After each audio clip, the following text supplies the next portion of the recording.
Ontem, em Goiânia, neste final de semana, em Goiânia, um deputado, que é um deputado que precisa ser investigado e muito provavelmente cassado por abuso de poder político e, sobretudo, por apoio aos atos terroristas do 8 de janeiro. O Gustavo Gayer, de Goiânia, que é tão perigoso para a democracia quanto o Nicolas Ferreira, de Minas Gerais, não sei se você acompanhou, Tereza, ele fez uma campanha contra uma jovem professora de História da Arte de um colégio particular, não diria o nome porque ela está sendo ameaçada, eu já entrei em contato com ela, é uma jovem professora de História da Arte de 24 anos, que foi demitida porque ela tem um hábito de usar camisas com quadros, com obras de arte, de modo a estimular os alunos. Então, numa aula, ela foi com a famosa obra do Hélio Oiticica, Seja Marginal, Seja Herói, uma obra de 1968 que se encontra em museus no mundo inteiro.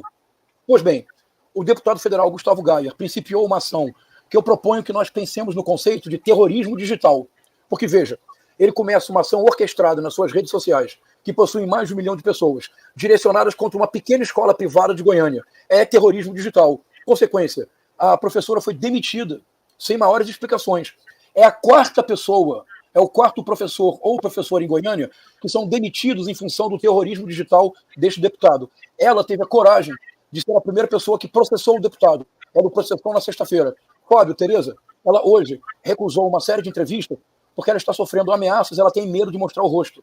Então, Fábio, o que o 8 de janeiro nos mostra é que a extrema-direita veio para ficar e a extrema-direita não vai parar. E o seu método é assediar constantemente as instituições e, sobretudo, o nosso imaginário.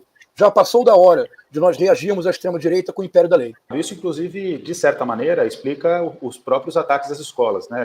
Eu fui responsável na transição governamental, a gente já até conversou sobre isso, por desenvolver um relatório relacionado à violência às escolas. E um dos fatores que levam à violência às escolas, Fábio, Tereza, é exatamente o esvaziamento da escola pública. O esvaziamento da escola pública passa pela fragilização, pelo ataque aos professores. É importante dizer, Fábio, que esse é um movimento global, não é só no Brasil que ocorre. Mas nenhum país do mundo avançou tanto quanto no Brasil. Por exemplo, eu conversei com uma sindicalista da Alemanha, alguns anos atrás, e ela me dizia que na Alemanha, a alternativa para a Alemanha, né, o partido de extrema-direita alemão, ele fazia uma perseguição aos professores que comiam pizza nas reuniões de professores, porque pizza é um alimento italiano, e eles achavam que tinha que comer chucrute. Fazia uma perseguição às salas de aula, faziam filmagens dos professores. O que está acontecendo no Brasil é exatamente o mesmo, só que num nível muito mais grave. Concretamente, o Brasil hoje é o maior território de ataque da extrema-direita às escolas no mundo.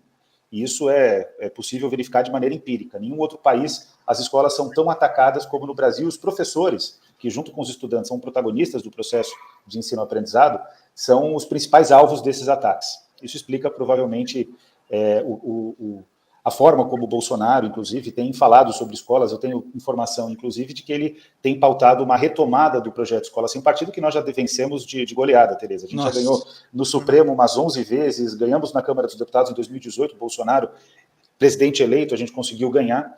Agora, ele está tentando retomar porque essa é uma forma de mobilização, é uma fórmula de mobilização, melhor dizendo, muito profícua, e que o Trump também está desenvolvendo nos Estados Unidos, até de um jeito mais agressivo, porque eles estão disputando os conselhos dos distritos e das escolas. Então, olha, a situação pode piorar em relação à disputa pelo espaço escolar, né? Ô, Daniel, a gente entende isso, por exemplo, ocupar os conselhos, influir sobre currículos, tudo isso a gente entende que é luta ideológica. Agora, qual é o cálculo político que explica ações violentas contra escolas? Isso não gera simpatia? Isso gera antipatia? No caso do ataque, eles perdem o controle, Tereza, concretamente. O que ocorre é que quando você abre o espaço para o ódio, o recrutamento de grupos neonazistas e fascistas em relação aos jovens, né, nas comunidades gamers, nas comunidades misóginas, que esse é o ponto principal. Até hoje a gente teve uma reunião no Ministério da Educação sobre esse tema, eu participei à distância, e foi muito interessante a posição do Sinasef, que reforça o nosso relatório na transição governamental, que eles também verificam que a misoginia é a grande locomotiva de mobilização desses jovens que pretendem realizar ataques ou então fazem exaltação dos ataques. Agora, o que ocorre?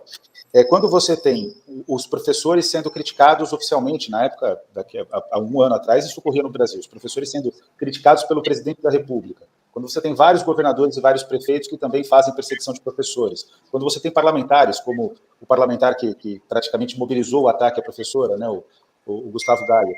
O resultado é que isso gera um clima favorável, né, em que é permitido, se considera permitivo, ou então se considera permissivo o ambiente para a ocorrência de ataques. Então, essa situação a gente já tem verificado com bastante preocupação e isso precisa parar de acontecer, né? A escola não pode ser alvo do ódio da sociedade, do ódio de extrema-direita, né? Então, de fato, a gente está observando um momento muito dramático da história e foi o que o Trump fez para retomar a liderança política dele. A escola é um espaço muito forte de mobilização da sociedade, porque eles trabalham na perspectiva do pânico moral, Tereza. E o pânico moral no mundo todo é o principal caminho de mobilização da extrema-direita. É assim que a Meloni trabalhou na Itália. A Meloni também trabalhou de forma muito presente a questão das escolas. É assim que o Trump tem trabalhado e é assim que o Bolsonaro tem demonstrado o desejo de voltar a fazer. Então, com isso, eu não estou dizendo que o bolsonarismo gera os ataques, isso seria uma responsabilidade. Mas, inegavelmente, quando autoridades públicas permitem e mobilizam ataques à escola, a professores, em termos discursivos, acaba gerando terreno favorável para o ataque violento. Esse é o ponto.